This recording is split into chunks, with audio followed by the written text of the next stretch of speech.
મહેસાણા જિલ્લાના વડનગરમાં લૂંટેરી દુલ્હન ગેંગ દ્વારા ફરી એકવાર ચોંકાવનારી છેતરપિંડીનો બનાવ સામે આવ્યો છે।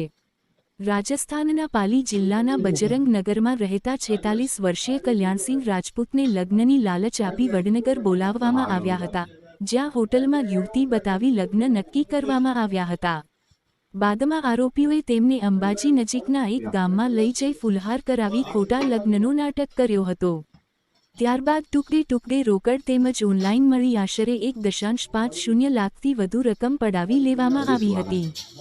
લગ્ન બાદ પરત ફરતી વખતે આરોપીઓએ ગેંગ બનાવી પીડિતની ગાડી રોકી હતી અને મારામારી કરી માનવ તસ્કરીના કેસમાં ફસાવી જેલમાં નાખી દેવાની તેમજ એન્કાઉન્ટરની ધમકી આપી વધુ પૈસા પડાવ્યા હતા। સમગ્ર મામલે મહેબૂબ, ઇમ્તિયાઝ, સોનુ મહેસાણા, પ્રિયંકા, રાજુસિંહ અને પિન્ટુબેન ડાભી સામે ફરિયાદ નોંધાઈ છે। હાલ પોલીસ દ્વારા આ આંતરરાજ્ય ગેંગ સામે વધુ તપાસ હાથ ધરવામાં આવી રહી છે।